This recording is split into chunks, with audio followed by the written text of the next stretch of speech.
Hello and welcome to this video. We have one of my guitar heroes here with us, the incredible Scott Henderson. It's brilliant to be talking to you, Scott. How are you? I'm great, man. It's good to meet you in person finally. And you, and I'm not going to say tell us who you are and what you've done because I'm sure everybody watching this channel knows who you are. I just want to kick straight in and I want to ask you first about this incredible new album that you've just had come out. So could you tell us a little bit about that? It's like a Uh, different sound, isn't it? Again, a different sound. well, I don't know. I feel, from my perspective, it's kind of doing the same thing I always do. you know, um, Approached it pretty much the same way. Just wrote a bunch of tunes during the COVID break, and then we went on the road. We played the tunes live for about a year, and then went into the studio when the guys were here. I think they came here for NAMM, and while they were here, we went into the studio and played together. And then I spent another 6 months layering guitar Mm. parts on top of guitar parts, and did all the technical stuff, mixing and mastering and stuff. So approached it pretty much the same way I approach all my records. And can you tell us about your band you've got? Because they're incredible players. Oh yeah, those guys, they're killing. Romain Labai is the bass player from Paris. Archibald Ligonier from also from Paris, incredible drummer. And I'm just lucky to be working with these guys, trying to keep up with them in my old age, because they're young guys, and I I'm think you old as are. shit. so And yeah, I mean, for me, following you back right from the 1980s, your sound has developed. You've got your Scott Henderson sound, and that compositionally that's developed. And there's an idiosyncrasy to the compositions now that is very you, and I think the Carnival, it does have a quite gothic. It's like it's got that Zawinul sound that you're really good at, that sort of bluesy Zawinul sound, but you've wound into it something strange and almost creepy at times, which I really yeah, enjoyed. Very dense it's a as well. creepy carnival. Yeah, It's not. creepy It's a carnival. fun Yeah, carnival, but it's also creepy and weird. yeah. There's a film, the early 1960s film called Carnival of the Souls, and it's I that. love that movie. Yeah, that's what I could see when I was listening to it was Carnival of the Souls, I and I love thought that movie. so creepy and weird. It's like that sort of pre zombie films almost, isn't it? That's one of the things that I loved about Miles Davis and especially the later Miles Davis. Um, Not the late Miles Davis, like the one that the one with all the modern guys with Sco and Mike Stern, but the era with Tony Williams and Wayne Shorter and Herbie, that era, because they kind of got out of the bebop thing and went into the kind of more composition thing and really weird, mysterious type of music. And I think probably Zawinul and Wayne Shorter were both very influenced by that when they started Weather Report. And I've always just loved that. And Led Zeppelin, has that eeriness to their music. And Well, those I've got to happen to be be. two of my I favorite thought bands. I chatted with last week. I chatted with Jason Miles, who was involved in Tutu, and I think one of the great things about Tutu is, although it's was very commercial at the time and was shot full of all that 80s production, at moments it had that dark Miles Yeah, prowling sound to it, which I think is yeah. why it was so successful. He was and I think the great musicians have that, don't they? They have a hallmark to their sound, and I think you over these last few albums, you've really honed that to Well, perfection thanks. now, absolute I mastery. hope. I hope that they're just interesting to listen to. They're Um, incredible, and I you know, love the I, I fact. I like to put layers that are underneath that are really low in the mix, and they add a certain ambience to the Well, I music. really, on this interview, really want to get into your improvisational approach. And for me, there's a whole bunch of pitfalls that you don't seem to fall into that many players do. But you just said something really interesting about in the 1960s, the Miles Davis group escaping the grip of bebop.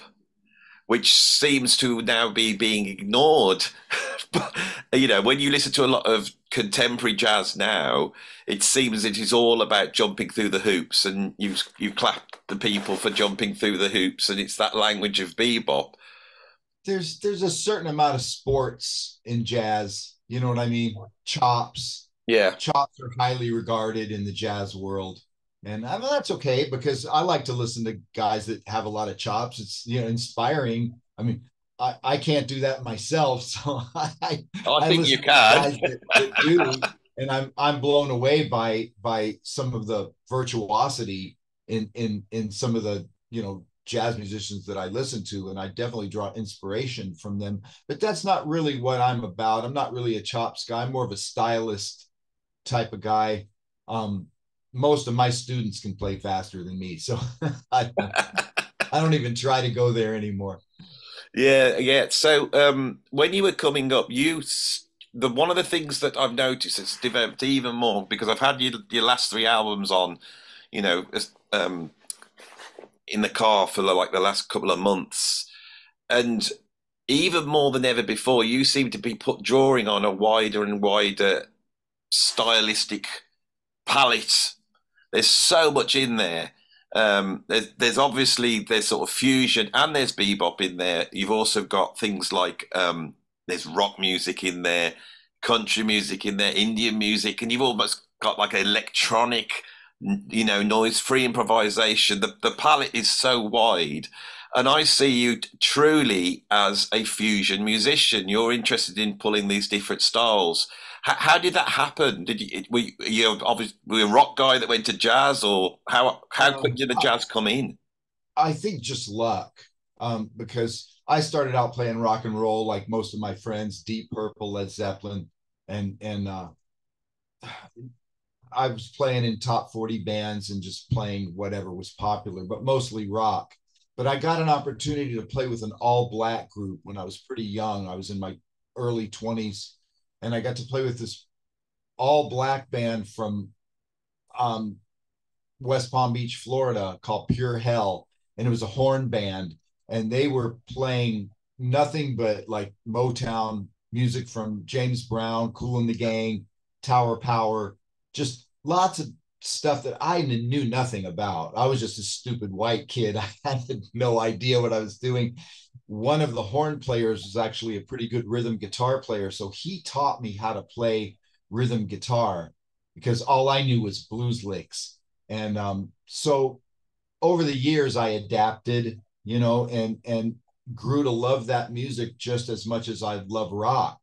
So that kind of taught me something about myself that I don't necessarily have to have a love for only one kind of music. Through listening to bands like Tower of Power and Earth, Wind, and Fire, they had kind of harmonic stuff going on, stuff that leaned toward jazz. So that kind of brought me into listening to bands like Weather Report, Chick Corea, Herbie Hancock.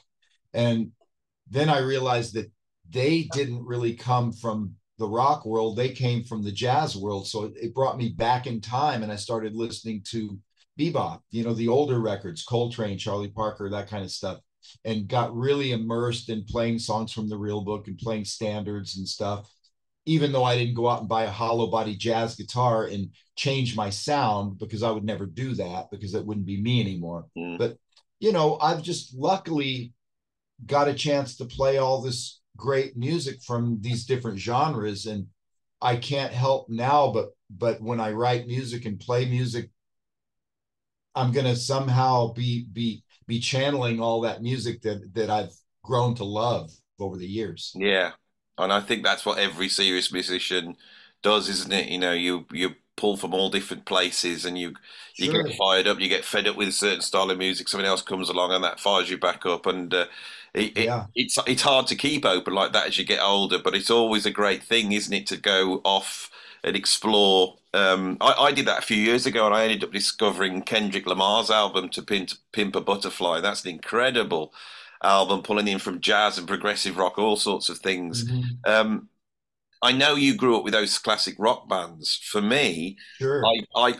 my dad, I grew up with jazz. My dad played brought me up on Dave Brubeck, Modern Jazz Quartet, Jerry Oh, Mulligan, wow. all Uh-huh. that type of stuff.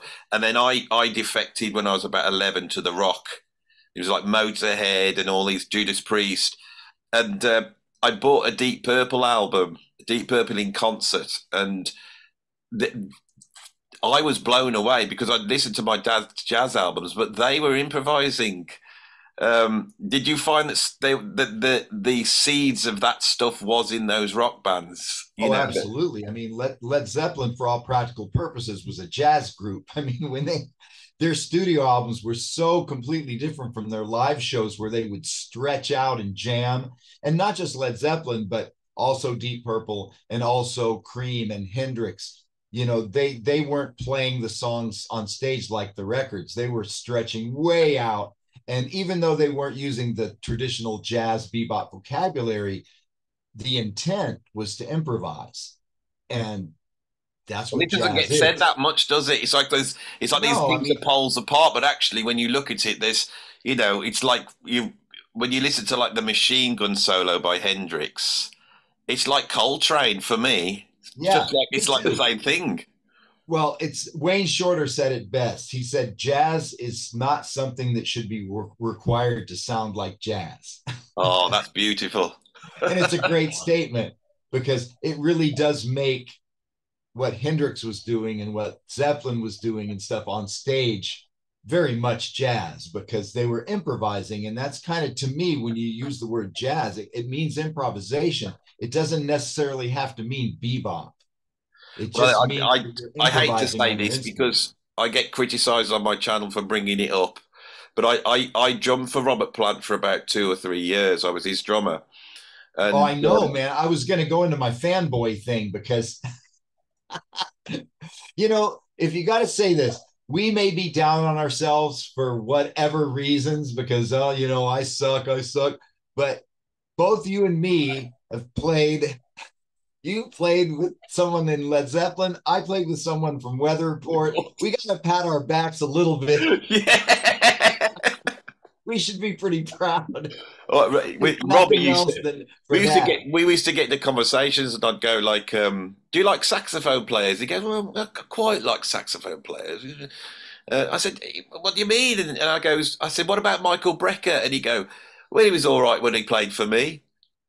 And you suddenly realise that these guys that are my heroes are just these little session players turning up.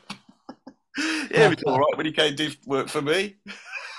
Did Robert Plant ever tell you the stories about when they threw the TV out the window at the Hollywood Oh, Hilton and stuff like I that? heard all those stories, and Oh my God, I'm gonna fanboy out here, man. it's not. It's supposed to be the other way around. I'm supposed to be asking you about Joe Zawinul. And I heard he's a really nice guy to work Yeah, for, right? he's a lovely guy. But the reason I was going to bring it up is that when I used to play with him, we do these huge gigs, like huge gigs, and we would have tunes where we had a beginning and we had an end, and the middle was whatever you wanted to do. And I can Sounds like remember a Zawinul gig, man. we were playing White Rabbit one night at a big festival in Rome, and we dropped into Bitches Brew. Boom, boom, boom, boom, boom, boom. Robert didn't even know, and we were playing Yeah, Bitches Brew to about 30,000 people. And yeah, and, and I'm like you. For me, it was Coltrane, Miles, Thelonious Monk, um, Weather Report, Led Zeppelin, Deep, all the same. I could sure. hear things right across. Joe was the same. When I was in Joe's band, I sort of got relegated Jocko's job, which was to stop Joe from just jamming forever on one song because Joe liked to jam.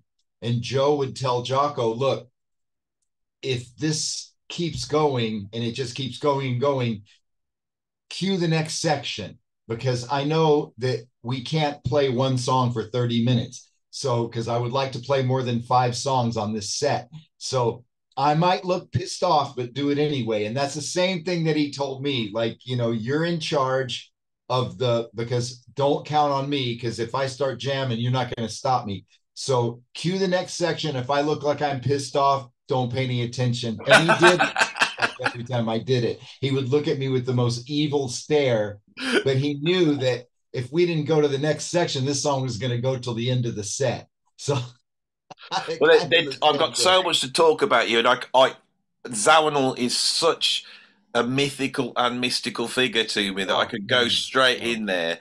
But there's Incredible a couple man. of things I want to ask before.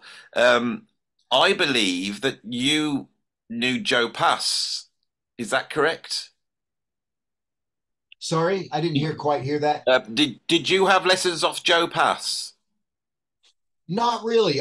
Joe Pass wasn't really one of my influences. I was listening more to George Benson Oh, I see. and Yeah, Wes Montgomery.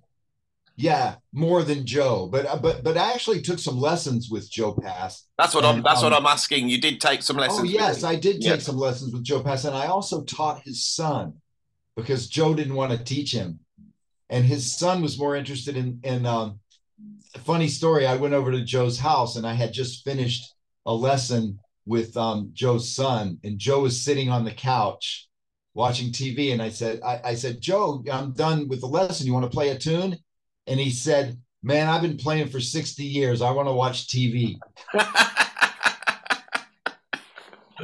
Yeah, He was a funny guy, man, because me and Jeff Berlin, when we were at MI, we used to jam with Joe all the time. I thought I'd heard that when you said you. Yeah, Yeah. and I thought, oh God, And got this he wrong. would always say, like, if I played something he didn't like, he would go, What the fuck did you play that for?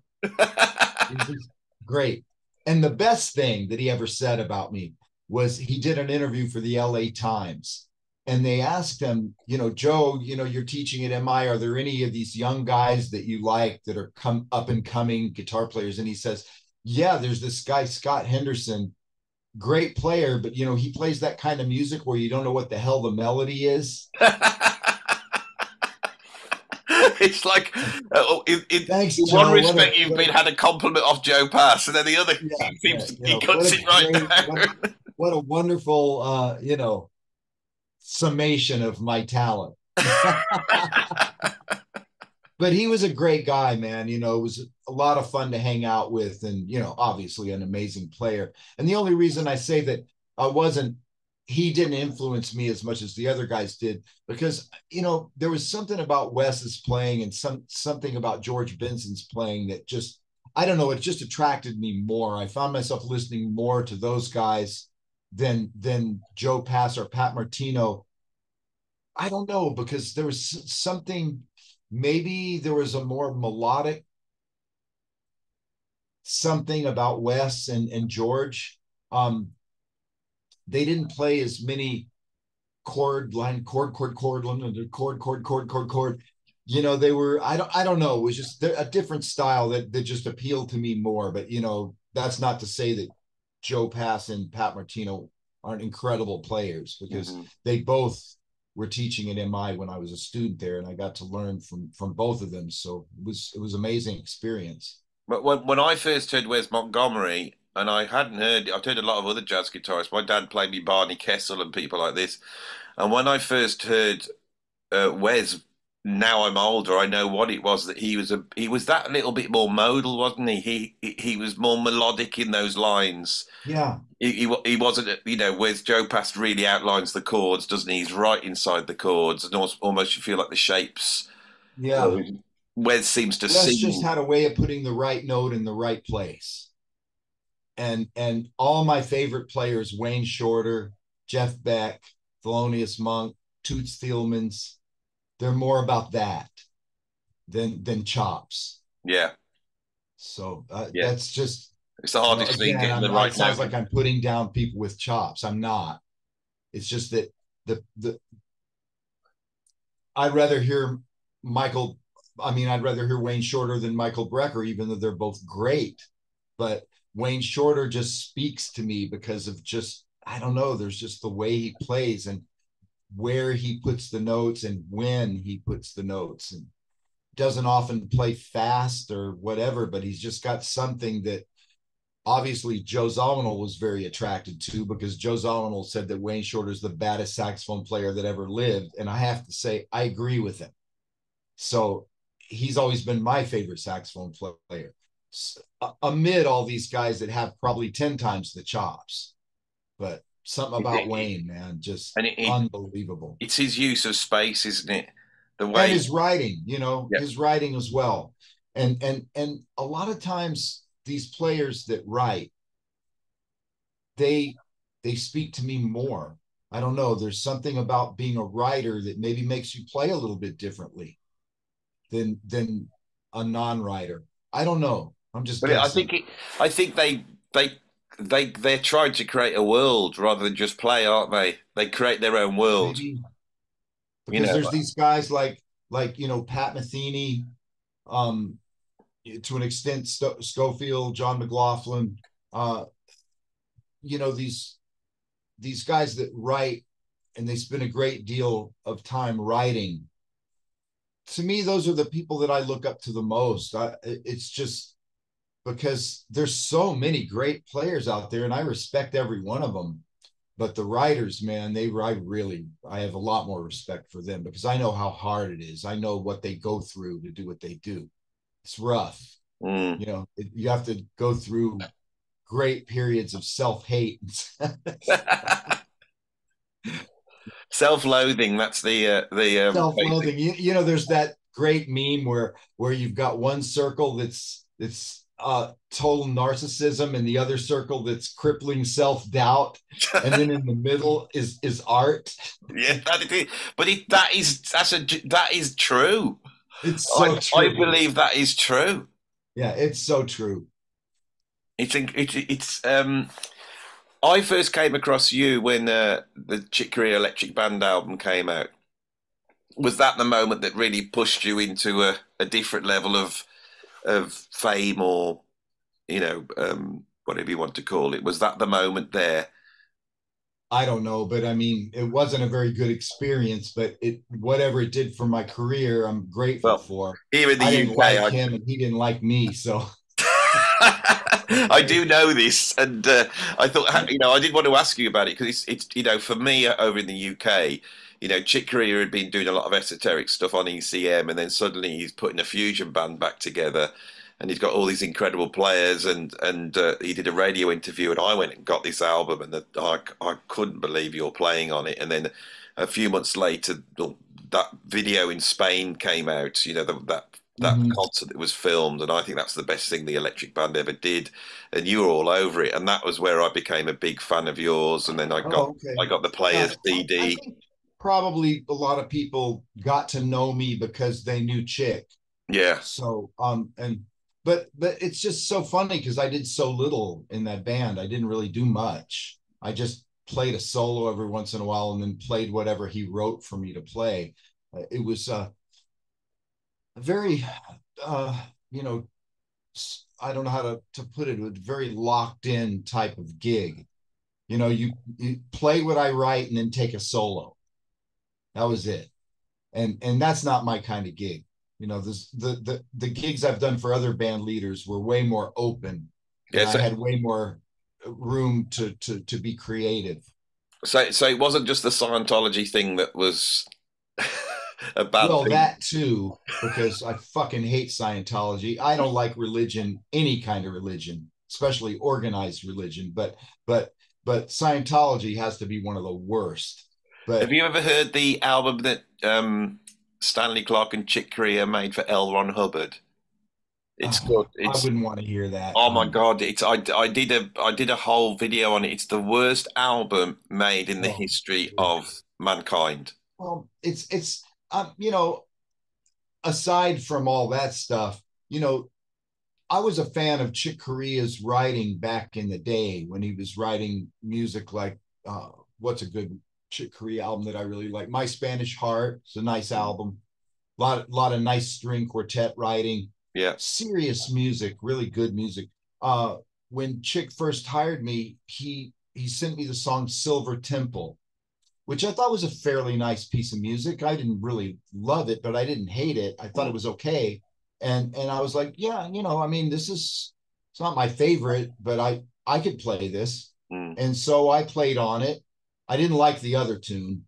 There was some other tune that I played on. I didn't like that at all, but Is it I King just Cockroach? played on it. Then he I guess, yeah. Then he called me for the gig, and I I mean, I was really trying to get Tribal Tech out on the road at that point, but I just said, okay, I can postpone that gig because it would be a good gig for my career, I guess. And I Yeah. took the gig. Then he sent me the rest of the music, and I hated it all.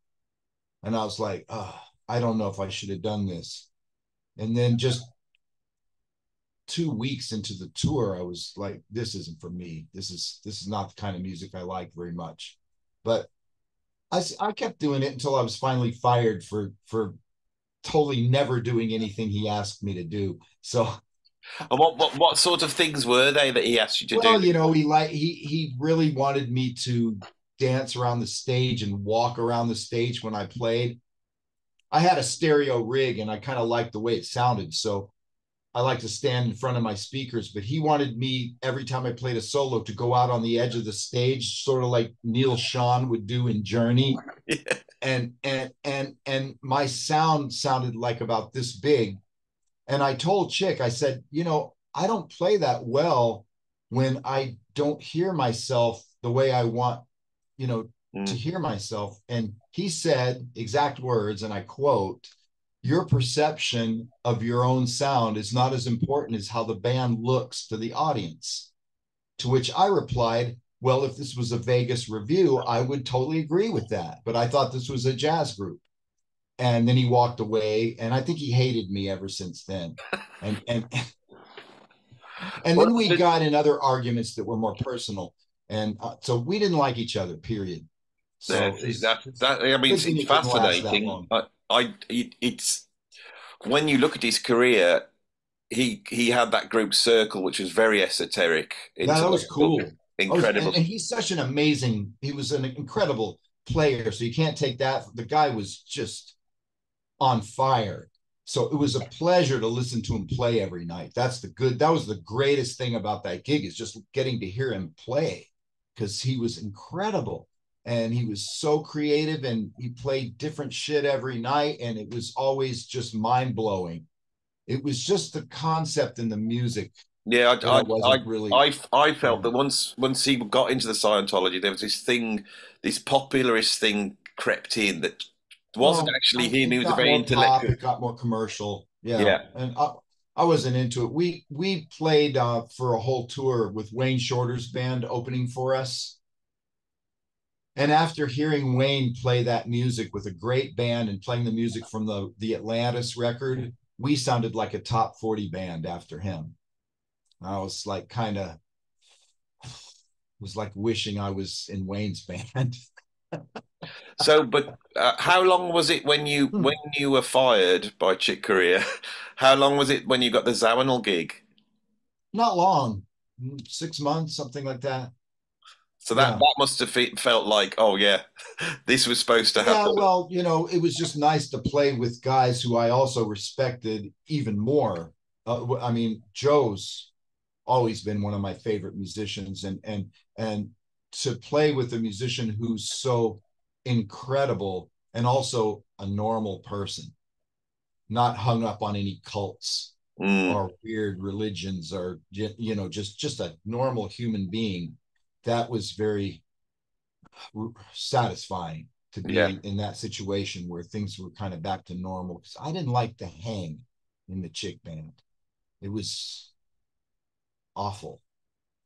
Yeah, it was just weird. But anyway, that's in the past, man. I never think about this unless somebody asks me, because it was so long ago, and I don't even really remember that much about it, because it wasn't really that outside of just listening to Chick play. It wasn't a great experience for me. So I don't think about it much because it was so short.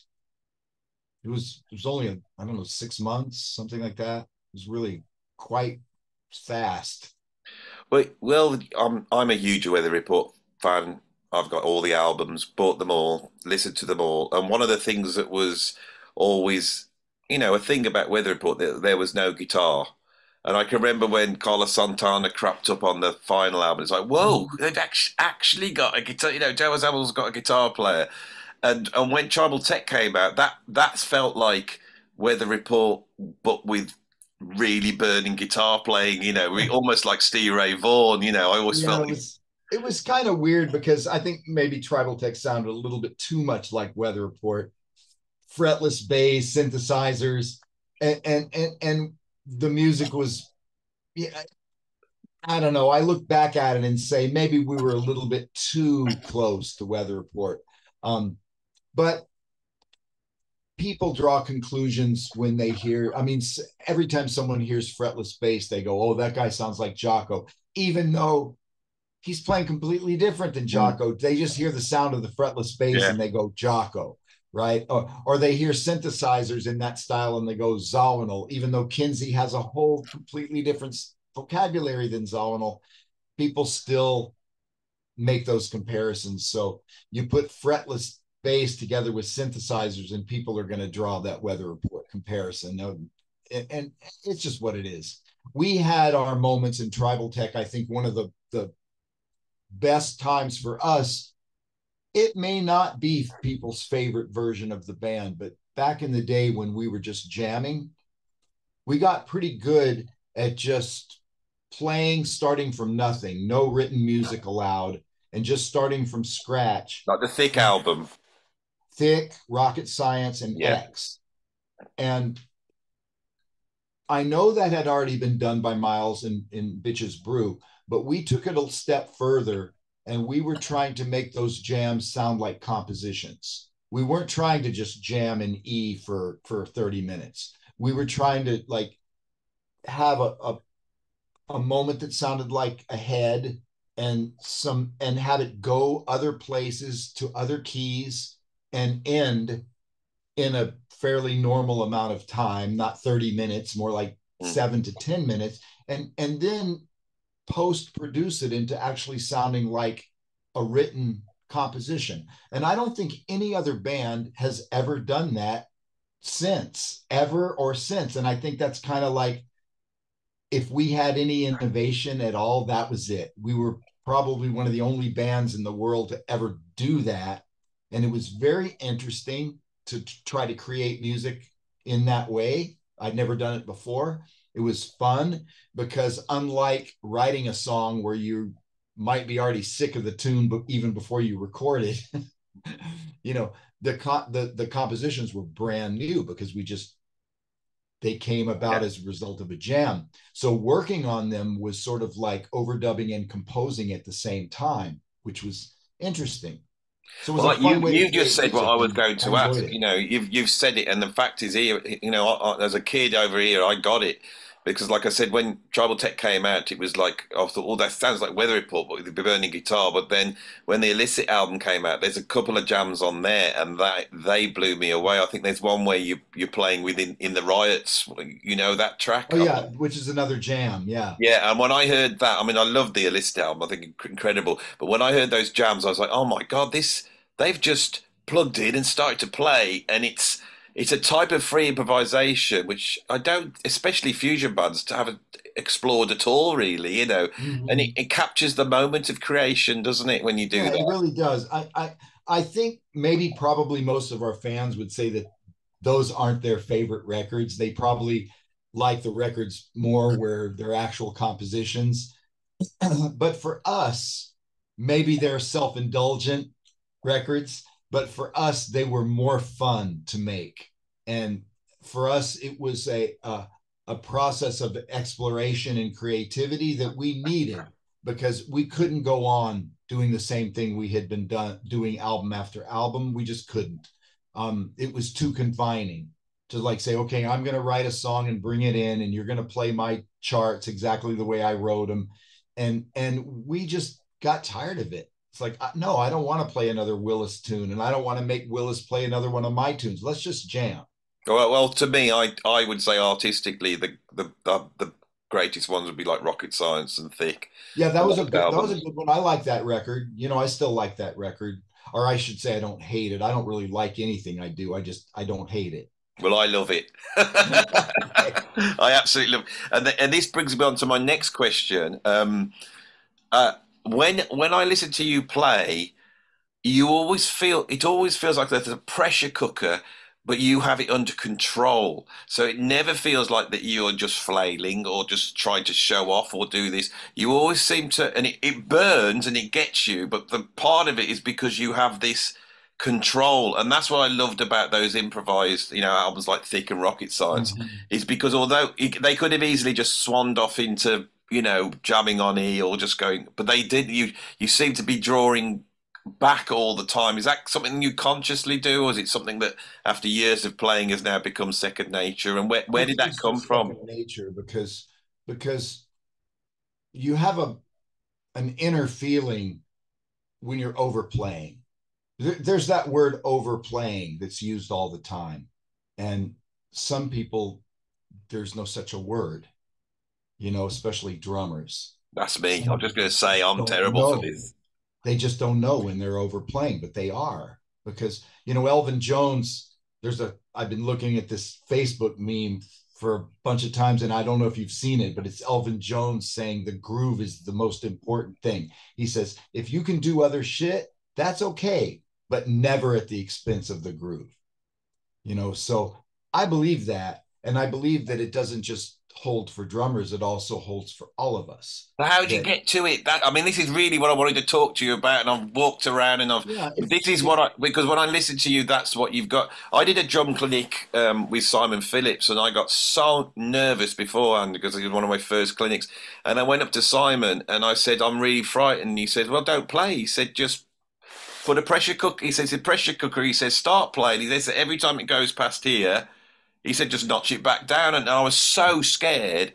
I did it because I didn't know what else to do. It's my first ever drum clinic, and it worked. I played great because well, every time good. I felt like I was going, and I pulled, but I found it so difficult to do this. It's probably why I'm not a master musician like you. I don't know, man. How do you do it? How do you do it, Scott?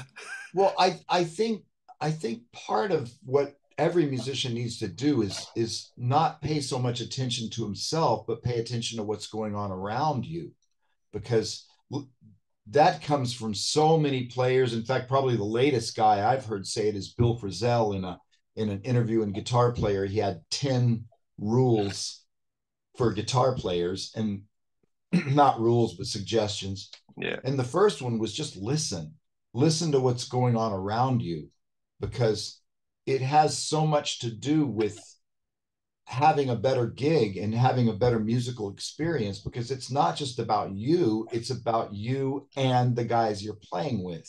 So if you listen, you're not likely to go off the rails for no reason, because they're not, if they're good players.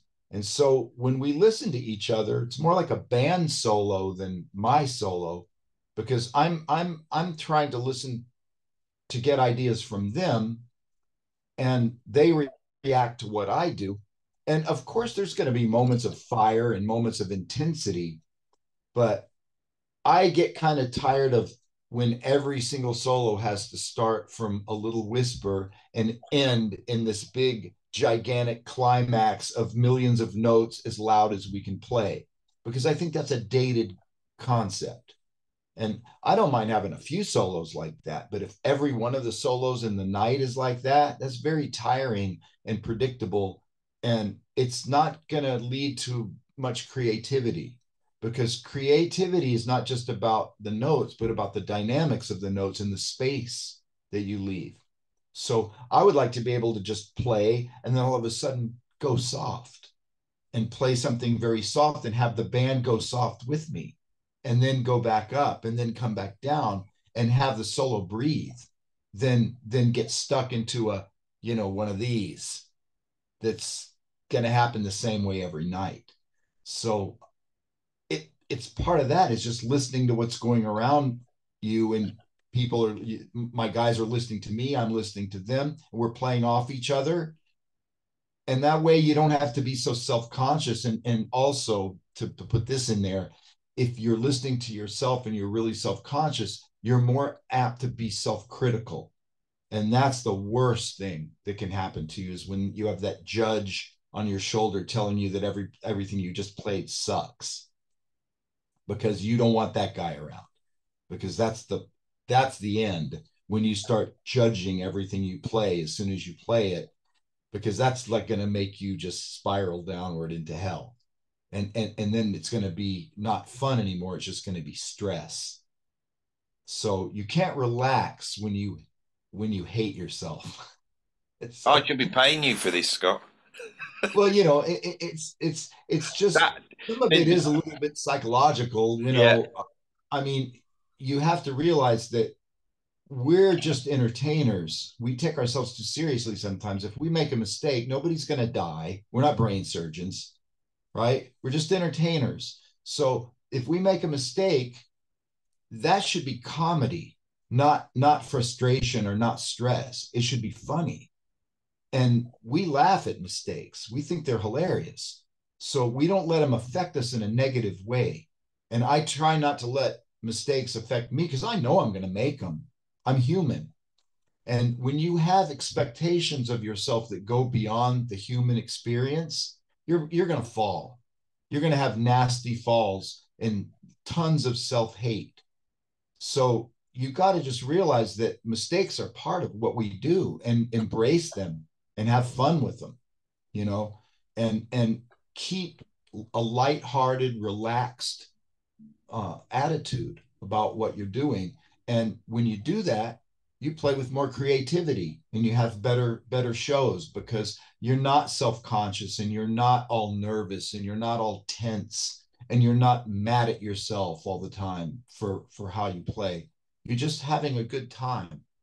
So if that makes sense. I've got to be honest. On this, I've never happened in an interview before, but I've learned something. I genuinely have learned something. I've got a clinic coming up in a month, and I'm dreading doing the drum solo. And you know why? Well, Because I know I've got to go gear one, gear two, gear three, yeah. push the button, but and I hate it because it's hard to pull off.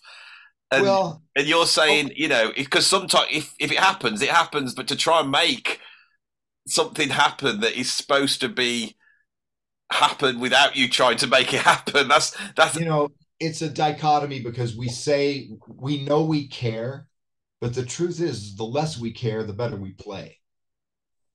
And when you just go on the stage with I just don't give a fuck what happens, I'm going to have fun, you play better. But the truth is you really do care about what happens. You do want to put on a good show, but you can't stress out over it. And that's why I don't like to look at playing as a performance. A performance, the word performance, I don't like that word very much because it implies that you're being judged and you're judging yourself. I prefer to look at it as participation. You're participating in something that's fun to do without any judgmental bullshit. You're just having fun, going up there on stage with your friends and having a good time. And if you look at it that way, you'll play better and you'll have more fun and you'll be more creative. So, and you'll be more relaxed and just everything's going to go better. But of course, we all have to deal with hurdles like horrible sounding rooms that are, it's harder for us to do what we do in one of those boomy loud rooms because we can't hear ourselves that good, and it's almost impossible to play soft notes because even the softest note you play is really loud and it hurts your ears. But I mean, you're probably not going to have the best gigs in those type of rooms, and you just have to say, well, this is what it is, let's get through it and onward. So they're not going to all be perfect. And I don't like to compare one night to the next because you are a different person that next night and your situation is different that night. So you know what the best way to look at it, do the best you can. That's it. If you do your best, that's all one can expect of himself. That's it. You can't do better than your best. So you do your best. And if that doesn't make you happy at the end of the night, that's our lot for being artists. We're not supposed to be happy all the time. We try to be happy when we're in the act of playing.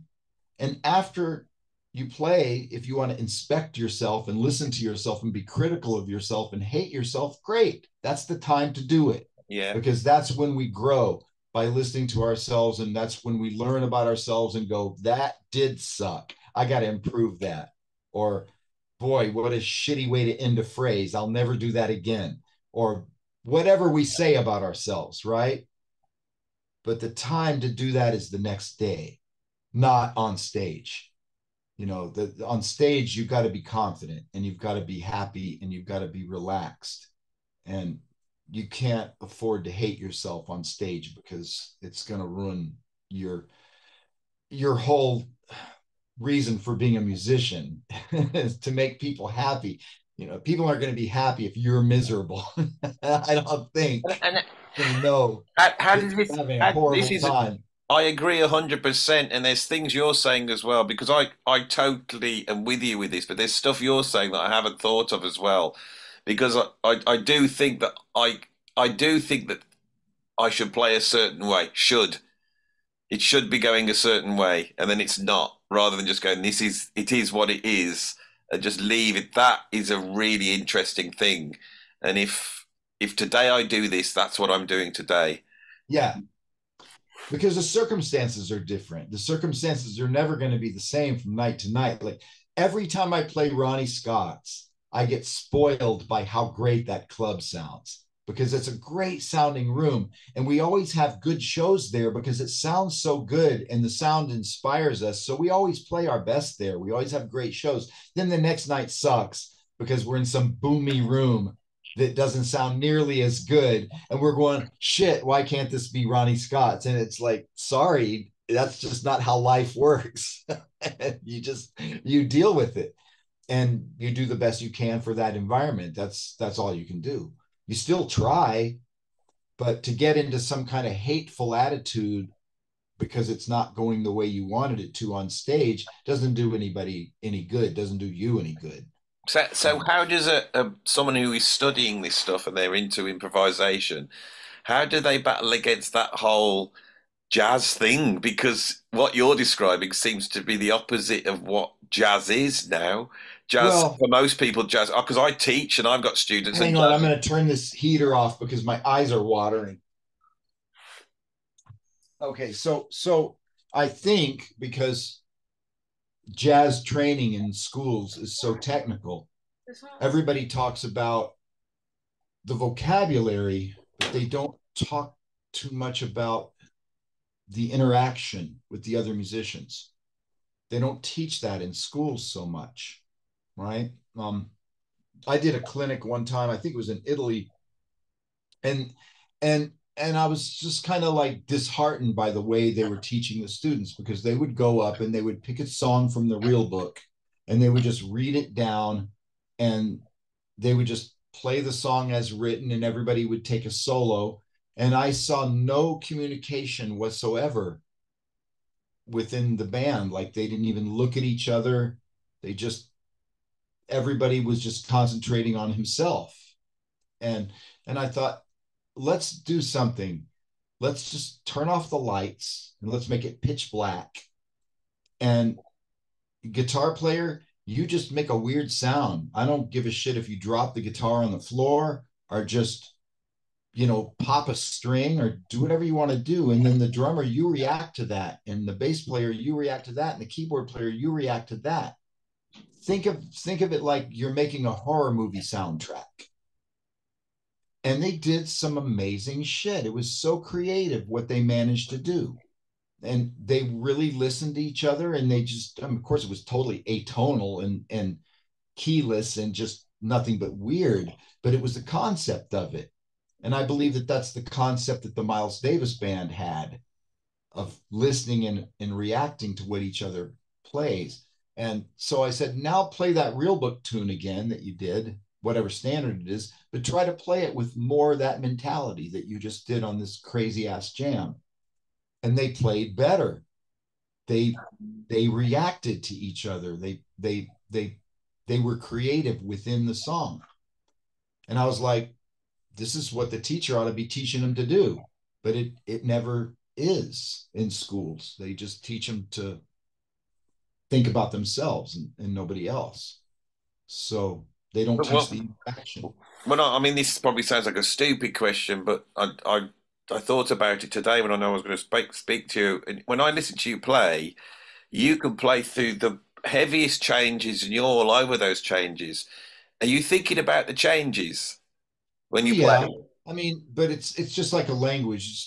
It's just like talking. When you talk, do you think about which words you're speaking are adjectives and which ones are adverbs and which ones are nouns and which ones are pronouns? No, because you've studied it. You've been studying English all your life. Even as an adult, you're learning new words. You're We all improve at speaking as we speak through the years, and you learn it so that you don't have to think about it. So when you see a chord or see a complex set of changes, I don't think about it in terms of technical. It's just I've studied it and I've worked so hard on navigating through those changes that it just becomes second nature. I only think about what I want to say. Um, And are you hearing that pretty much now? and well, once you've played a tune a bunch now, if I was having to play a hard tune the very first time reading a chart, I would probably suck because my reading's not very good, and I would probably lose my place in the music. And since I don't know the tune and maybe have never heard it before, I would probably have a really hard time. But once I get to know a tune, even if the changes are really hard, my ear takes over once I've played that tune many, many times, and sometimes my ears will navigate to the right note, even if I'm not really sure even if I forgot the chord change or forgot some of the technical aspects of the song, my ear is going to help me to get to the right notes. And but this is, of course, after I've played the tune many, many Yeah. times. So there's a difference between someone just sticking a chart in your face and expecting you to play a badass solo the very first time. I've never been good at that. I mean, my reading sucks. So even on chord charts, because I've got some kind of dyslexia or something. I look at the chart, I look at my guitar for a second, I look back at the chart. I don't know where the fuck I am. I can't believe it. I cannot. You have I've always always been. had that problem. You've ruined everything for me, Scott. I've always looked to you as being the guy that could do absolutely everything. I just. Hell no, man. I suck at that. It's, in my opinion, even the guys who read well, they play better if they've memorized the song. If they don't have to have their face in the chart, they always play better. Everybody does. If you memorize the song and have those changes locked into your head, it's just another hurdle that you don't have to jump over, Well, I play guitar, and I would put Charlie Parker records on, knowing nothing, would not even know the notes of the neck back then, and just try and force my way through it. And I sort of created my own way through it. And I've been working on giant steps for like, I don't know, 30 years, and I still can't do it fast. But the thing is that every now and then something takes over, and I can get through it. So I can play through giant steps, but I'm just playing shapes that I know. Mm-hmm. But Well, to me too, to a certain extent. I mean, anytime you're playing fast, you're going to be a little bit less creative because you're required. You really need to depend on certain finger movements just to keep the tempo up. So you're obviously going to play stuff that you've played before, Yeah, right? The faster the tempo, the more you have to rely on movements that you've played in the yeah. past, like more of a cut and paste thing, paste this movement to that movement or this movement. And even though the solo might be different, I mean, you can listen to John Coltrane's alternate take on Giant Steps. And even though it's a completely different solo, if you go down deeper and just listen to little fragments, he's playing a lot of the same stuff, da da da da, and da ba da da, da da da da da, a lot of the same licks, so because it's so fast. And so he's just cutting those little movements and pasting them together in an entirely different way. But when you look at the smaller picture, those little movements are still there in both solos. But that's how I look at it. Like, you rearrange the words, but you're still using those same words. And there's a lot of words in the jazz vocabulary that we all use, that everyone uses. We just cut and paste them together in different orders, and we make different interval selections and different shape selections. And But the beauty of it is that if you're able to play motifically, which means play an idea and then take that idea through the changes, then you're much less likely to play the same old shit that you're always playing. Just, instead of playing on the changes, play through the changes. So if you have an idea, you keep that idea, that shape or that rhythmic idea, and you keep that idea going through the chords. That's a little harder to do. And It's that's more really kind hard of, because it's a there's more certain chords you've got advanced to let skill go. set. Have it? There's certain chords that have got to pass you by, and when you're trying to play through changes, you want to mark every single change. It's really difficult to actually Yeah. not play on a certain chord because Yeah. because you go, where am I? I'm going. It's unless. But what I've just got from you is when you talk about your ears and it's really building your ears up. I so pleased that you've said that because to me it seems like that's what I should be working for on guitar and on the drums. I'm 55 now. I'm fed up at playing fast. I can play fast on the drums, but I'm fed up with it. And I sometimes think, there's so much more artistry in being in control of what you're doing, not just letting the muscle memory take over in a way, isn't it? Yeah, I actually don't really enjoy fast tempos as much as I enjoy medium or slow tempos because I can be more creative at slower tempos. At fast tempos, I get into the habit of the same thing everybody else has the problem with, of ending up playing a lot of the same finger movements that I have to play just to keep the tempo up. So I try to play longer notes and try to make weirder sounds and just try to not get stuck in 16th note land, or for that matter in eighth note land. As much as I love playing eighth notes and I love playing time, but sometimes it's fun to just float and just play a big long note and let it hang there and get some sounds and some tones and not be just stuck in one particular note group, eighth notes for swing or 16th notes for a faster thing. I don't know. It's just nice to change it up. That's what I love about Wayne Shorter's playing, because sometimes he's in time, sometimes he's completely floating over the time rubato, and he's such a great rubato player. Some players don't even know how to play rubato. They can. Some of my students, they've been taught to tap their foot and play in time, and when they play blues, you get a tempo going like dun dun dun dun dun, and they go da da da da da. I'm like, dude, you can't do that. The tempo is too slow to play time. You've got to learn how to float to play rubato, and just like if you were playing there, sitting there all by yourself, but just do it over what's going on in the music. And some people have a hard time because they're taught not to do that. They're taught to play in time, tapping their foot and playing along with the time, no matter how slow it is or fast it is. But playing rubato is a wonderful thing and it's fun to do. And Wayne Shorter is one of the best saxophone players that plays these beautiful rubato phrases that are just so exquisite, and then he's back swinging again, and he When goes I was a back kid, and forth. I saw an interview with him, and he actually said that. He said players can't, they don't know how to play rubato, and he said Yeah. it's a really good way of practicing is to not play in time and Yeah. just ba ba ba da da ba da da, and just Yeah. let the phrase flow out. Yeah. Well, for being a guitar player and growing up playing blues, I was playing rubato before I'd learned how to play time, because so many of my guitar heroes like BB Kings, they never played in time. They're just floating over everything. And then Albert King, he was more of a time player than BB King, but I still love his playing. But he had his moments too where he just forget about the time, just play rubato. And if you grow up playing blues, that's kind of second nature to play rubato. When I was a very young man, I had both of your tuition DVDs, the sort of vocabulary one and the phrasing one.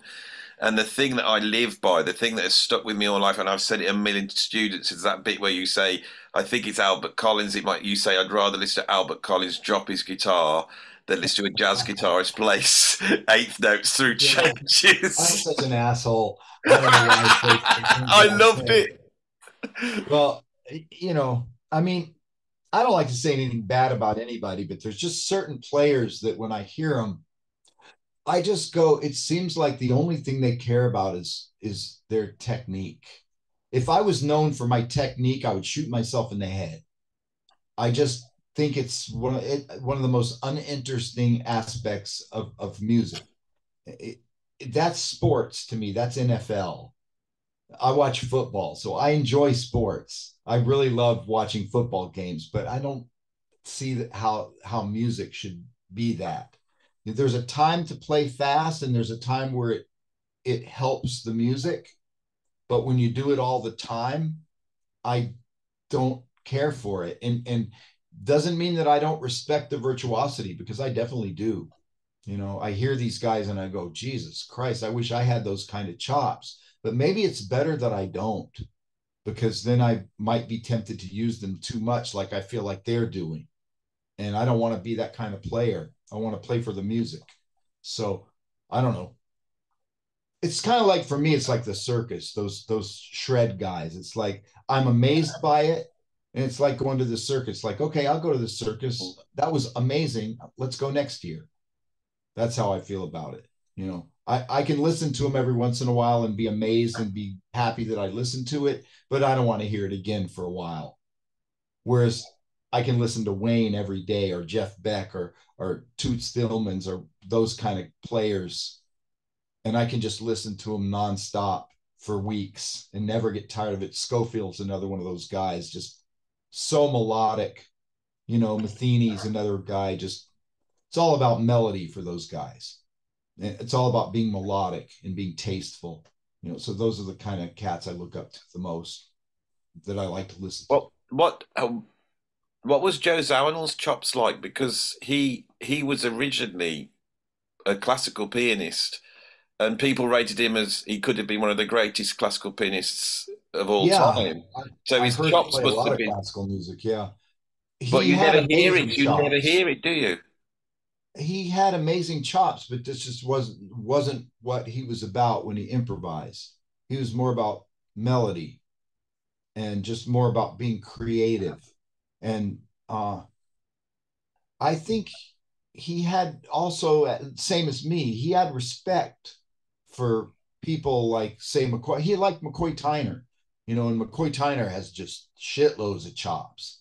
And Joe liked McCoy Tyner, but he didn't want to be McCoy Tyner. He didn't want to be one of those type of players, though he had immense respect for the guy, and so do I. I mean, I love McCoy, but Joe just didn't want to go in that direction. I think he probably felt like there's enough people going in that direction. They don't need me to do that. Let me do what I want, what I do. And that's sort of how I feel too about myself. Like, I could have bought a hollow body jazz guitar and tried to be a really fast picker, and be another, I don't know. Kurt's a great example. Kurt Rosenwinkel, amazing jazz guitarist, and I love Kurt's playing and I love to listen to him, but I don't want to be that. I want to be me. I would never give up my distortion and whammy bar, and the things that make me the type of guitarist I am. I would rather hear Kurt do it, because he does it 10 times better than I could if I was doing that. If I decided to be, okay, I'm going to play standards and I'm going to go out to the jazz world and compete with Ulf Walkanius, Jonathan Kreisberg, Kurt Rosenwinkel, Bruce Foreman, all these cats that do that, they don't need me. The world doesn't need me in it. So I just rather do what I do, and be the best Scott I can be, rather It, than be something I'm not. it's a very Zen approach. I know you don't like the religions, but you seem to have a very like Taoist Zen. You just accept the way it is. This Well, it is didn't it. come from religion, I can tell you that. I think it came from more of a common sense. Oh, I might hang on. Sorry about this. Why is my oh technical problems? Um, I could talk like this all day, Scott. It's been really, really interesting. It's fun, man. We didn't talk much about the album, but that's okay. You know, I'm going to do a review of the album. It's what I'm worried about is it's saying that I got a low battery. I'm having real computer problems today. Look, this is plugged in, isn't it? And I'm worried it's gonna go. Come on. Oh, it's something. I'm gonna have to. stupid computers. Me again. It's been one of this because it's because I'm meeting you. It's all been all over the place. But it's been lovely talking to you, Scott. I It's think. great to talk to you, Andy. It's like, you know, we've been communicating through Facebook and stuff, and I really want to say thank you so much for featuring me in your, you know, in your stuff on YouTube and everything. I mean, it all really helps to just gather people that are interested in this kind of music, and I know that there's, you know, a lot of people in the jazz world out there that are more traditional. They don't really listen to jazz mixed with rock or jazz mixed with anything. But I think they're missing out on some stuff because there's some fun I music do, and I out want. there that is. What I'm going to do, Scott, is I'm just going to pause. Hang on. I was just sorry about that. Had a bit of a technical problem with the old computer. No problem, man. So I have those every day. you were just talking about the jazz world missing out on this. Well, some guys, because I mean, there is that section of the jazz world that's kind of stuck in the 50s or the 40s even, or maybe even the 30s, and they just don't listen to much modern music, so they listen to the old stuff, and you know, I don't have any problem because I listen to it too. I love Charlie Parker. You know, I listen to that music. It's not all I listen to, but for some people it is. For some people in the jazz world, straight ahead jazz is kind of like they're not going to go out of those boundaries. But it's not just them; it's the metal guys, especially here in the States. They don't listen to anything else. You know, if one metal guy, if a group of metal guys found out that one of their friends was listening to Beyonce, they would burn him at the stake. You know, it's the way it is. It's not just the music, but it's a culture, it's a way of life. You know, it's how they dress, how they talk. They just don't allow themselves to go outside of their clique, you know, which is kind of sad. I remember one time when Tower Power came to MI, Musicians Institute, and played a concert there. You know, we had a lot of metal guys that quarter, and they were reluctantly going to the concert because we made them go. You know, we canceled all the classes and said, "You fuckers have to go see this, whether you like it or not." And their mouths were on the floor. You know, they had never seen something so powerful that wasn't metal, and it just changed a lot of their attitudes. It's just like, oh shit, you know, there's music that exists outside of my little stupid world that I'm not stupid. That was a bad word because I don't think the metal world is stupid. I like a lot of metal bands. You know, I'm a big Meshuggah fan. I love those guys. So, but you know, just outside of their little clique, they just didn't realize that there was other shit going on that's badass, and it was cool for them to see that, and good for them because they broadened their horizons that day, and more people should. Because to me, it seems like, I mean, we love rock music, we love fusion. That music comes out of a whole bunch of players in the 60s. They're actually not just listening, but playing with different players, especially here Mm-hmm. in the UK, or you know, that rock scene that comes out with Cream, you know, and Hendrix. Before that, you've got like John Mayall, Alexis Corner, and there's guitarists like John McLaughlin in there. There's drummers like Ginger Baker, Jack Sure. Bruce. They're all jazz players. And then you've got Eric Clapton, and then you've got someone like Jeff Beck that seems to have like bits of rockabilly and the blues and Indian music. And those guys, Mm-hmm. because they were playing together, created these new styles of music. It Right. made a lot of money, but it seems now that that the colleges, the way music's marketed, the whole download thing as well, and the whole thing has ended up where the industry wants everybody in their own track. You know, and Yeah. so it's really hard for musicians to break out. And as a teacher, I always enjoyed that day where I got the metal guitarist to the point where I could play them Alan Holdsworth. That Hmm. day when they suddenly realised, once they just opened their ears a little bit and they were starting to think, oh, Andy's there's something going. And the other one I used to play them was the Vital Tectones, You Doing Giant Steps. Hmm. Hmm. That and the metal guys, but you had to get them to a point, you had to maneuver them around, and then you play them it, and then they go, "What's this?" You go, "Yeah, yeah," Yeah.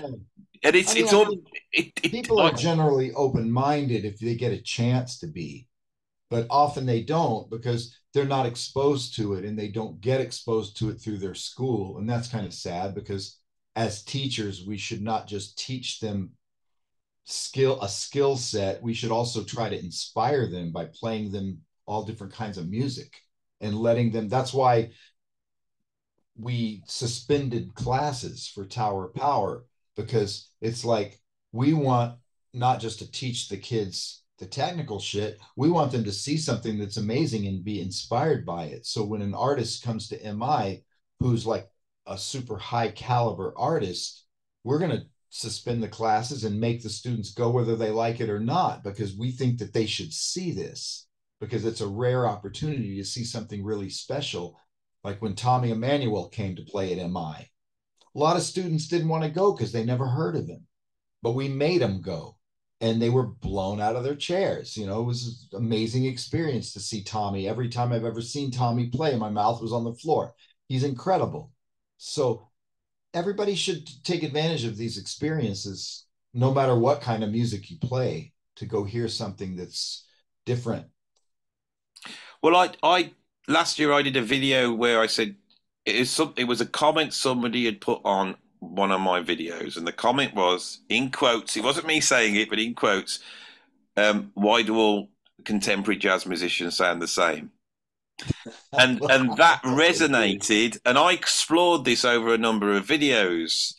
And they don't. There's too many musicians in the world to say they all sound the same, and there's all Of different course, musicians doing right. it. But there was a fact that there was a perception there that they all sound the same that I found it interesting, because there is a seed of truth, isn't there? There's something that's happened to the whole thing.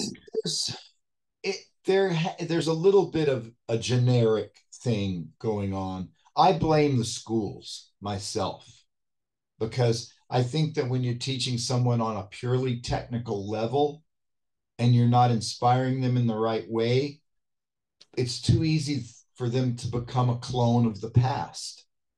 They don't do anything but transcribe solos from great horn players, that we all know and love, but I don't hear their own voice, or I don't hear them being instructed to try to find their own voice as much as they should be trying to do that more than anything.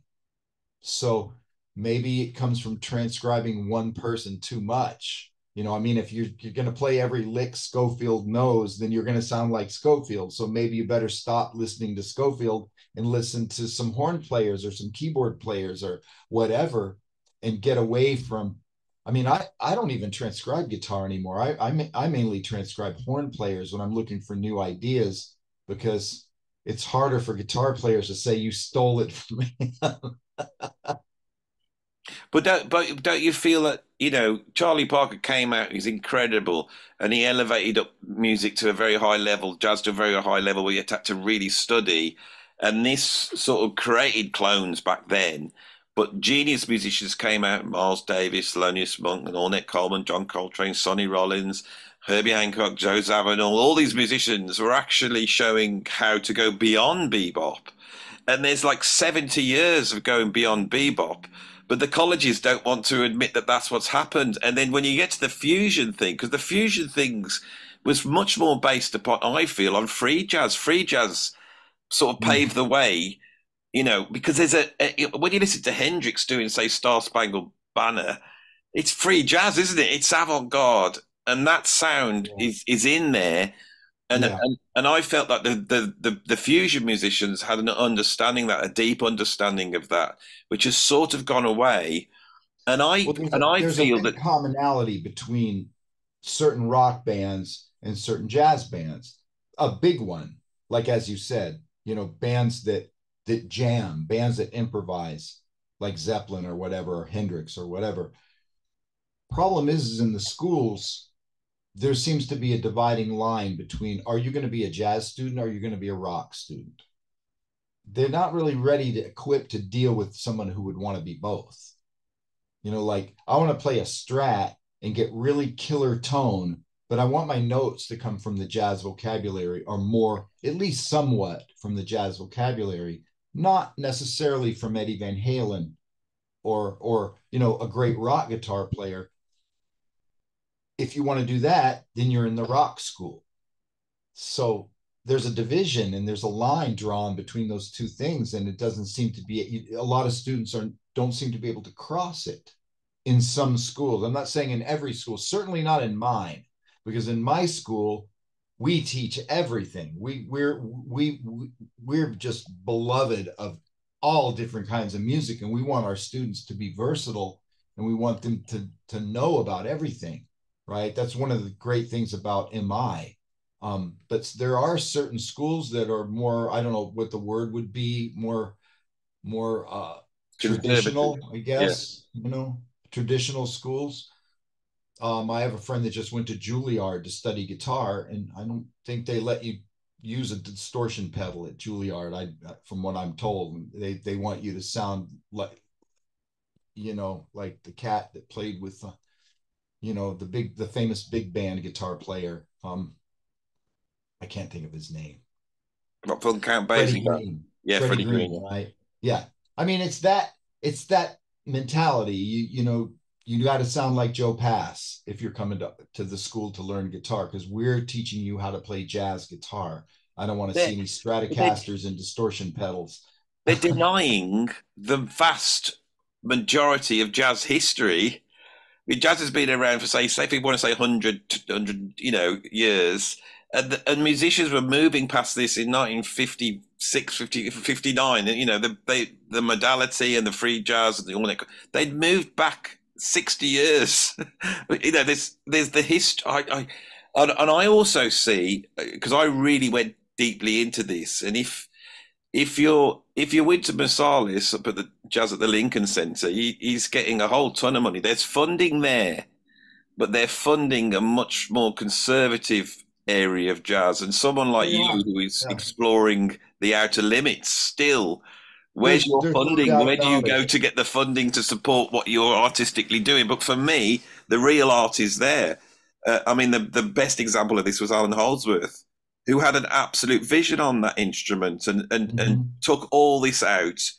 And yet, that guy, there was just nothing. I would have given him a grant. I go, Alan, you just do what you want because we need it. And Yeah. Well, it goes beyond the schools. It also goes into cultural. I mean, say America versus Europe. In Europe, you could go into McDonald's and hear Charlie Parker. That would never happen in the United States. Here you're going to hear Taylor Swift. So not that I don't like Taylor Swift, because I kind of like her, but it's just not the same. You're not going to get exposed to jazz unless your friends like it. You're not going to hear it in public that much. And jazz radio is also extremely traditional. You're either going to hear like a radio station playing Coltrane and Charlie Parker and people playing straight ahead jazz and nothing but, or you're going to hear what they call contemporary jazz, which is Kenny G and that whole dentist chair thing. That, I don't know what the fuck you call that music. I can't listen to it. It's really, I call it Fusac. yeah, it's kind of like Muzak mixed with jazz or whatever it is. It's really weird. But there's that thing. It's that really vanilla type of music. You're not going to hear distortion guitar on a jazz radio station. Very unlikely, unless it's a college station where their radius is about 10 miles from. So it's that hurts us, and it hurts the world. And it's really sad because I'm not saying you shouldn't hear Kenny G because I want everybody to hear what they want to hear.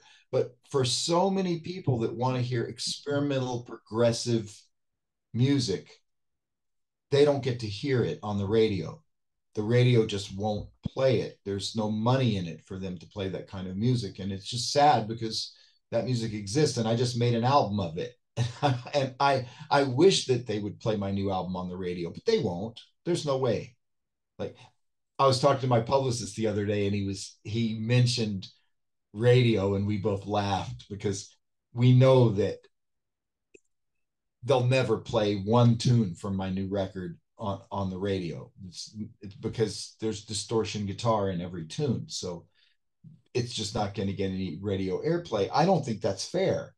I don't, But and that's I that's know that what I'm a guy in his garage with a video camera, and I started to talk about my record collection. I've now got nearly 20,000 subscribers, and some months I do 250,000 views. I because of talking about these records, I've ended up. I've spoken to you. I've spoken to Billy Cobham, Narada Michael Walden, and the reason is because there is a massive interest. There is an interest in it, and I've always known this because it doesn't matter what band you're in. You could be in any but reggae band, a rock band. If you're in with professional musicians and you start talking about music, they're going to talk about Jaco Pastorius. They're going to talk about John McLaughlin. They're going to talk about you. You know, I've had people, the musicians know that this. It's like the esoteric heart of all music. And when you listen to things like Michael Jackson and all the massive pop artists, that came straight out of fusion, didn't it? In the end. well, somewhat. Some of them. I mean, when I listen to Beyonce, I mean, her writing team is definitely influenced by Weatherby. Yeah. I mean, some of the songs, the chord progressions, they're jazzy. You know, she's not sticking to those really formula. I mean, every artist uses chord progressions that are standard chord progressions. I've used them. Everybody's used them. You know, my song "People Mover" from the People Mover album, the title cut, has a really widely used progression that many people have used. Jocko, Tina Turner. Yeah, it's a stock progression that everybody's used. But I have a lot of progressions that I would like to think are pretty original Oh sounding. yeah. So so so um I guess my point is when I hear someone like Beyonce, she definitely has many songs that have very traditional chord progressions, but there are also many that are really not traditional at all. And I think that came from her songwriting team being either jazz musicians Yeah, themselves but or influenced by jazz musicians. they all are. I mean, I worked in uh, house music, electronic dance music group, and the guy that I work with, a guy called Timmy Vegas, he was DJing in Vietnam with Fatboy Slim at the weekend. That guy can play through giant steps at full speed on piano. This is the whole thing, and I know that it's there. And the thing is that the reason I wanted to talk to you so much is because I feel that the albums you're making now, because you're producing them themselves, you're now able to make the albums the way you want, don't you? You know, that's what it feels like Yeah. to me. It seems Yeah. like going back, there's incredible stuff there. Some of my I don't favorite have albums, anybody over my shoulder telling me what to do or and how that's to what I market, hear. And you know, how to for my audience, I'm telling you now, I'm looking at my audience now. You need to check out Scott's new albums, what he's doing right now, because this is ta-da. cutting edge, out there jazz rock. I'm going to use the word About jazz goddamn time rock. you mentioned my new record.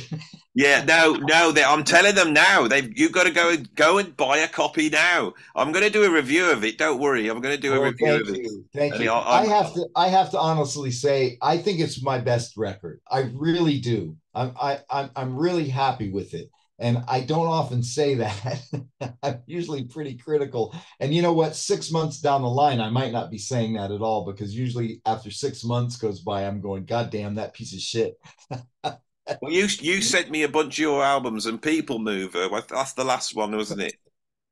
I Right. still like People Mover. I'm not hating it yet. You know, Well, The thing about musicians, I put it on my 100 greatest fusion albums of all time in all history. I put it on the list because I feel it's like I thought that's one of your strongest. I'm on your who am I to say? You know, it's like albums like Illicit and things like that. I can't tell. I'm just killed well, those it's all albums. subjective, isn't it? I mean, we listen to stuff and we like it for a time, and then we find ourselves not liking it as much, and then we like it again. And for I think that for musicians, like we were talking about earlier, doesn't just go for your playing, but it goes for your composing as well. At the time you're writing it, and at the time it's finished, of course you're proud of it. Otherwise, you wouldn't stop writing. You know, you only stop writing because you think it's done and you think it's good enough. So that's why you stopped and you said this tune is done. But then as the months roll on, you start listening with a different ear if you even listen at all. I usually don't listen to my music anymore after the mastering is done. I don't ever hear it again, you know, maybe rarely. And I might hear it, and because a lot of time has rolled by since I heard it last time, I might go, oh shit, that's not as good as I thought it was. Or, wow, I wish I hadn't have phrased that the way I did. Or, I should have made that louder in the mix or softer in the mix. I just hear mistakes, is all I hear when I listen later. But so I can't say that I won't say the same thing about this record, which at this moment I'm really proud of. But I can't, I don't know what I'm going to think 6 months from now. But I think it's a very strong album. Everyone that's heard it so Yeah, far, well, I'm. they You really said we're like going to the have to have a listen, songs. And and that's why I'm going to do a review of it. But it's like you're at the peak of your powers. It's like you've really hit well, it. I Your appreciate that. playing I and the really do. compositions, and most importantly, is this seems to have developed more and more in your with your stuff. Is the way improvisation works compositionally, and the way composition works in terms of improvisation. I hope because it's always floating in and out of the That's it, tune. and that's what I love about it. Yeah. It's not like, oh, they've played the head, and then they're going to go solo over the chords, and then they'll go back to the head. It's not like that, and No, sometimes your soloing is like you're blowing, but there's other points where the improvisation is architectural. I feel like it's you're improvising, and then there's grades of that. So I know that's my what Tonal audience. used to always say. They all know you, Scott. I know my audience. Different Go layers and buy of the album. improvisation. Well, no, Joe used to always talk about different layers of improvisation, you know, and I'm a big subscriber to that way of thinking because sometimes, how do I explain this? Because I think it's a really important thing for musicians to know. Um, there's that moment where you know you're playing a solo and all the attention is on you and you're playing that solo, and after you're done with that solo people are going to clap, and it's like it's a solo, right? But then there's those moments where you're improvising within a structured melody, right? You're still improvising, but it's not a solo, but you're still improvising. And it's a different layer of improvisation, right? So sometimes people often say to me that they're not really sure which parts of the song are composed and which parts of the song are improvised. And to me, that's a huge compliment because that's what I want. You know, I want you to wonder which parts are composed and which parts are just us making stuff up on the spot. And when people hear us play the music live, they'll more than likely hear something that's quite different than what's on the record. It won't be exactly what's on the record. It'll be a little bit different here and there, and they'll know, oh, so that maybe wasn't composed. That was them just creating a melody or something or doing something that was just spur of the moment. That's why I like to play the music on the road before we record, because when we first start playing these tunes, they're so fucking stiff. You know, they're like those we're all reading the chart kind of vibe. And after like playing it on the road 20 or 30 times, it completely morphs into something way different. And everybody comes up with their own little parts. Romain comes up with cool bass things that I could never think of because I'm not a bass player. Like if you see the chart that I wrote for him and what he actually played on the record, it's not even a contest of which one is better, because Romain is like making up really beautiful stuff that came from him, not from me. And is And that part of the thing with your compositions that the way this industry works is you have to write the stuff, you learn it, you record it, you get the album out, then you start playing it, and then a year down the line, your compositions have been morphed into something which isn't on a record.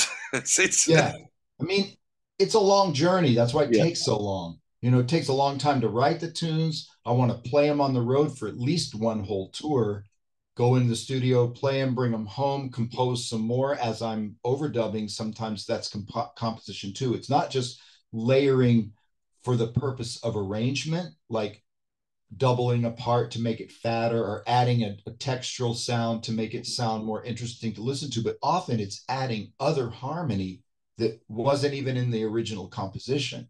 It's like I'm hearing it, I'm going, that sounds a little flat. It's a little boring. I think it needs some chords here. So I'm composing new music as I overdub. So it's almost like back in the tribal tech days when we were overdubbing and composing at the same time. Not to that extent, but it's got some of that in there.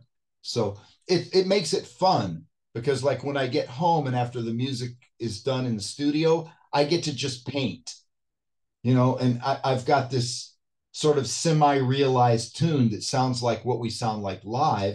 And I could leave it that way. I could just say, let's make this a live album. This is what we sound like on stage, but I want to make it more special. I want to make it bigger and fuller and But just more there seems to be interesting. a massive irony with the digital technologies, which have enabled musicians like yourself now to have it in your house. You could like eat your breakfast, sit down, do a solo. I don't like it. Yeah, I'll have another. Which never, it was never like that. And also, it's so conducive to improvisation, and you can create compositions that are improvisations.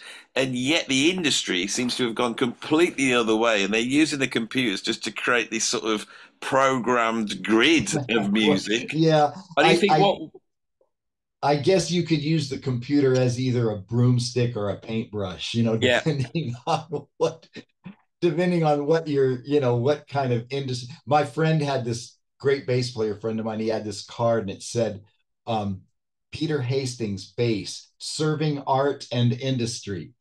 And I love that. It's like, okay, I'll play your written out note piece of shit notes if you pay me money, but I'm also going to use my bass to create art when I'm at home and when I want to do my own thing. And I think it's just kind of cool. But for me, I love the modern technology and the ability to go in and make my music sound bigger than what it is on stage and more interesting and just add textures and layers and different stuff. But at the same time, I can't change some of my solos that I played live because the guys reacted to them. So if I change them, it makes them sound like they don't know what they're doing. So even if I fix something here or there, I've got to keep the basic thing that I played in the studio. Otherwise, it's going to make the guys sound completely out of context. So I can't just go in there and completely redo a solo. I can't. I can't unless it's a thing where they're just grooving and not reacting to me at all. And we have some songs like that. They just groove through a solo. They don't react to anything I play. Then I could come in and play a whole new solo and it wouldn't make any difference. But I have to be careful not to do that when they're those kind of loose things where they're playing with me. Well, I think there's all these, we've gained things, but we've also lost things because the amount of times when I've been in a studio all playing at the same time, we've recorded it down, it sounds great. You start to mix it and you mute the drums, and I suddenly go, "Oh my God, my drum is terrible."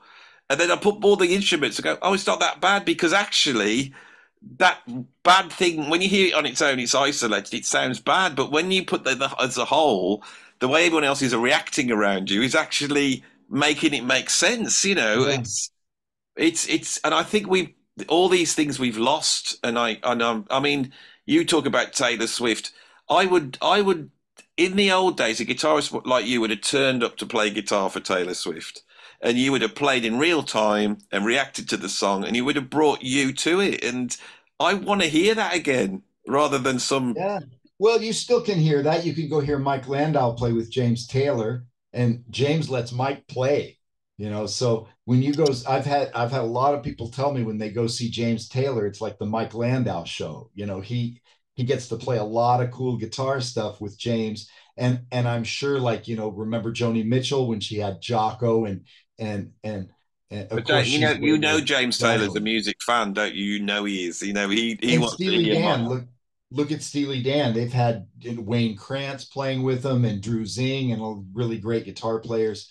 I've had a chance to play. I would love to play that gig. They've never asked me, but I would do it in a heartbeat. I love that music. So, I've always loved the writing. So that'd be a really fun gig. But there are those gigs out there that are still considered pop gigs, but they would be a lot of fun to play. Yeah. Be fun to be Beyonce's guitar player. I'm not pretty enough. Well, I would like to do. didn't she have Nuno Bettencourt for a while?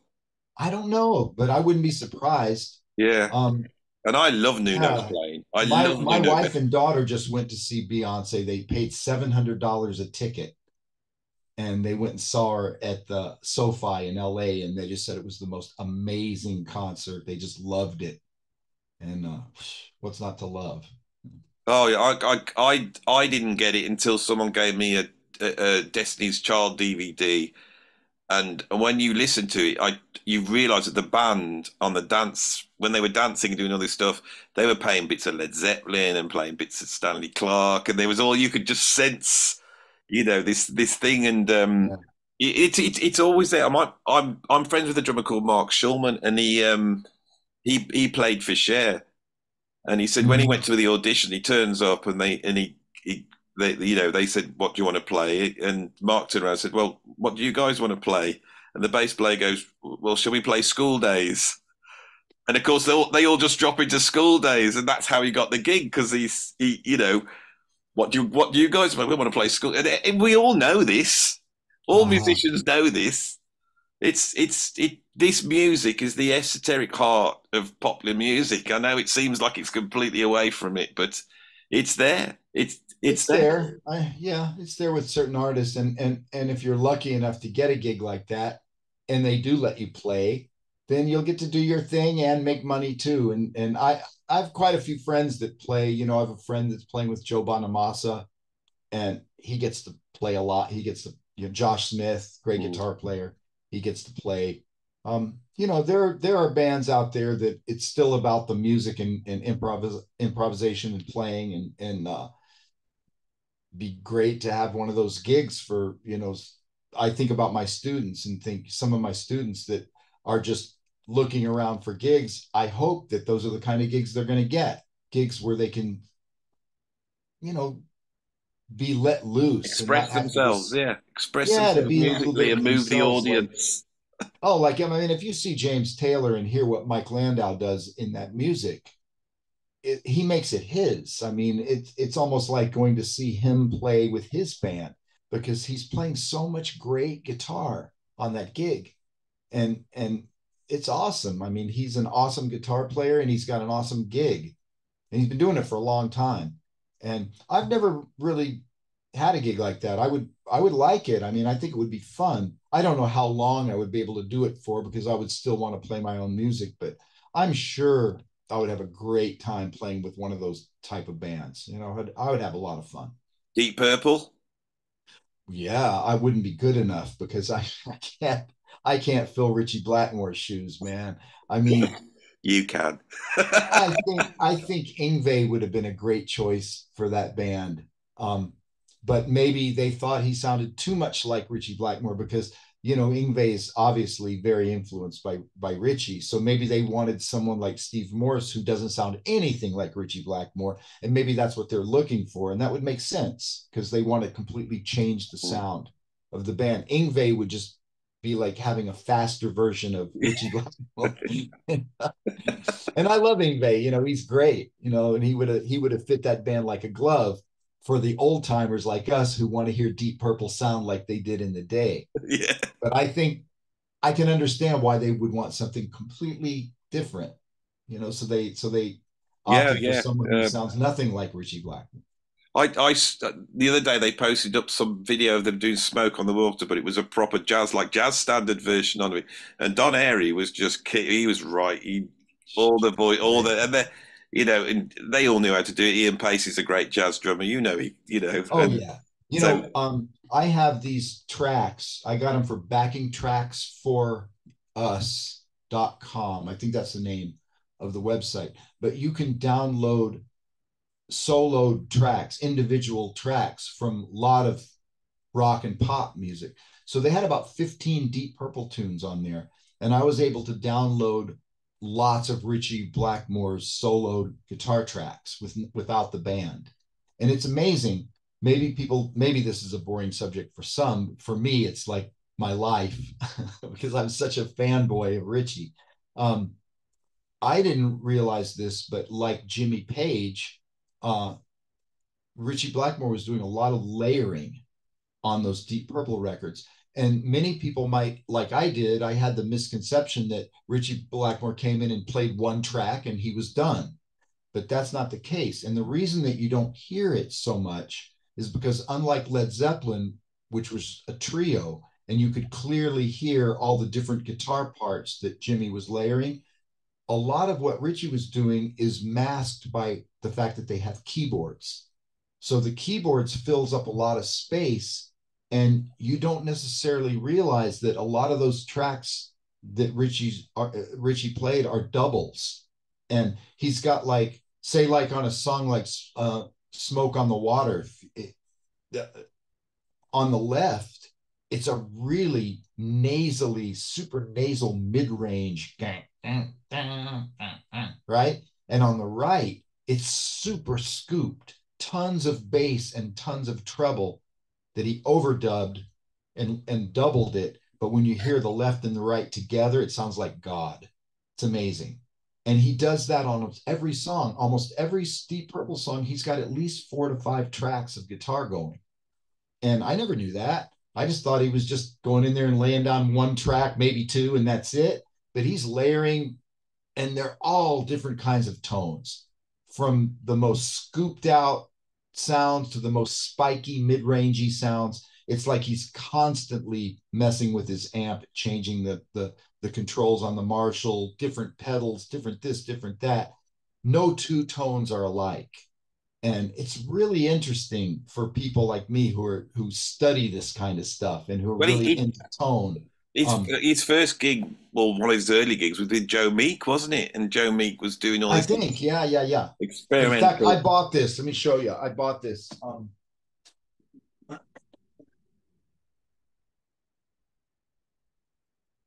This this is this is the pedal that Richie Blackmore. So yeah, this is the pedal that Richie Blackmore used the most in Deep Purple, and I Really? bought one.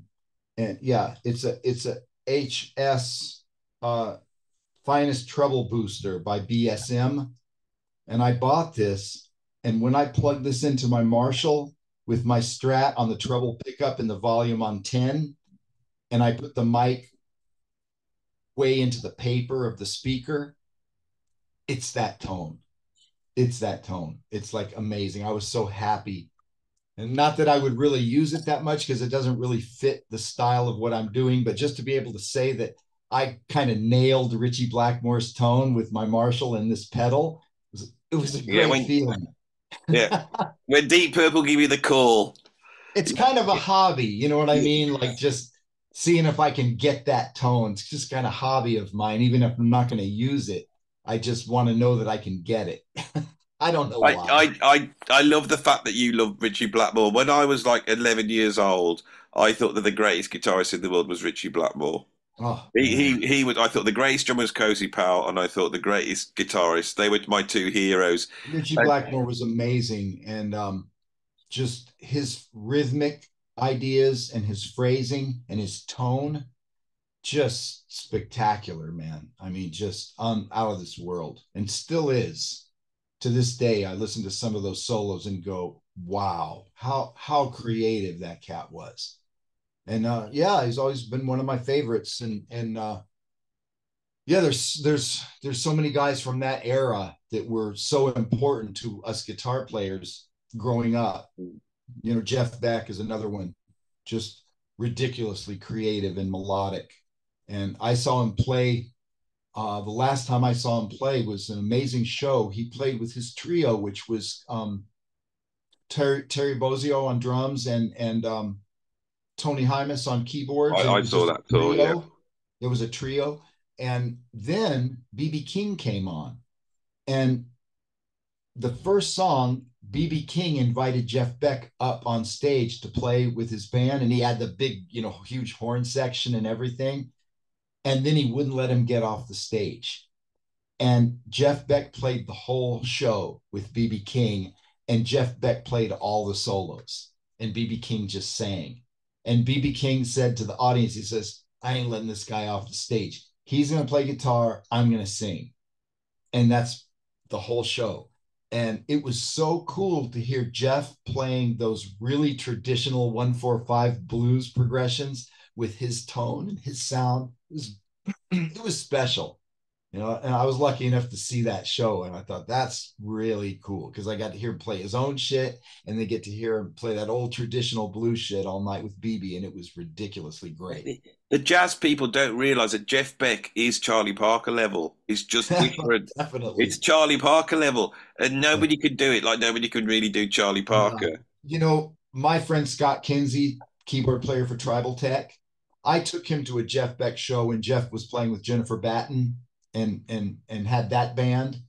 And Kinsey was like, he liked Jeff Beck, but he wasn't a big fan, But I took him, and after that show, he was just like, holy shit. It's like he's like Miles Davis.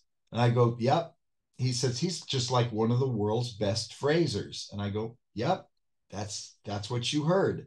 And he didn't get it, but when he heard Jeff live, he got it because Jeff played really good that night. Jeff was not a consistent player. He had off nights and where he didn't play very good, like most of us. But on those nights where he was on, no one can touch what the stuff he could do. Unbelievable. And Kinsey heard one of those really good nights, and he was so on that night at the Los Angeles at the amphitheater, and it was just wow. Kinsey was just And he never stopped moving forward. Think of a guitarist that yeah, sort of invented one of electric guitar playing from that one of era. the cats that stayed away from drugs and alcohol and just kept getting better and better and better into his very old age. And he should be everybody's hero just for that, because every other guitar player from his generation either is dead because of drugs or alcohol or can't play worth a shit because they've been drunk all their lives. But Jeff didn't do any of that. He stayed completely away from that shit, and he played his ass off until the day he died. Unbelievable. A role model for everybody. And it was really cool that I was really glad that Kinsey got to see that night, because I asked Jennifer Batten about it later, like, you play with Jeff every night. How was it? And she said he was really on tonight. I was like, great, because I thought so too. And yeah, it was great to hear him. Amazing. I was playing at a festival once when I was playing with Robert, and our tour manager, he gets the phone calls. I'm stood next to him backstage. Phone calls. He answers. He goes, "Hi, oh hi Jeff." It's Jeff Beck on the phone, and Jeff goes, "I'm really looking for a drummer." And this guy, this tour manager's looking at me, going, "How about so and so?" And he's going, "No, no." And he goes, "I just can't think of anybody. I can't." And I'm going, "Did you?" The arrogance. That's funny. I've got a great story for you if we have time, Yeah. but my friend Jimmy McIntosh, he's a guitar player in Las Vegas, and he's very well known in Las Vegas. He's done a lot of the shows, like he did Mamma Mia, he did Jersey Boys, right, for many years. And he wanted to do his first solo album. And he found out that another friend of mine, Sean Theriot, had hired the Neville brothers to play on his record. So they're very popular here, and they're great rhythm section, great family of musicians. So my friend Jim says, you know what? I'm going to give them a call and see if they'll play on my record. Turns out they would. So Jim recorded his record with the Neville brothers, and it was cool, kind of blues stuff, blues a little bit on the jazzy side. Um, and then he said, he's a big Stones fan, and he got the guitarist Ron Wood to play rhythm guitar on 2 tracks because he went to a Stones concert, got to go backstage and meet him, and asked Ron Wood, "Would you play on my record? The Neville brothers are on it." And as soon as Ron Wood heard the name Neville Brothers, he was like, "I'm in. Yeah, I'll do it. But you got to fly to London, and you're going to have to do it here." So Jim flew to London, and he flew to Ron Wood's house, and Ron Wood was listening to the tracks for the first time and playing, and he was going, "This stuff is great. I got to make a phone call." And he calls Jeff Beck. And so Jeff Beck comes over and plays on 3 tunes on this guy, my friend's first album. And then Jim said when he saw Jeff Beck walk through the door, he was just like, this is not happening. So, and I heard the tunes that Jeff Beck played on, and they were all first takes, and he played great. And he played some really cool solos.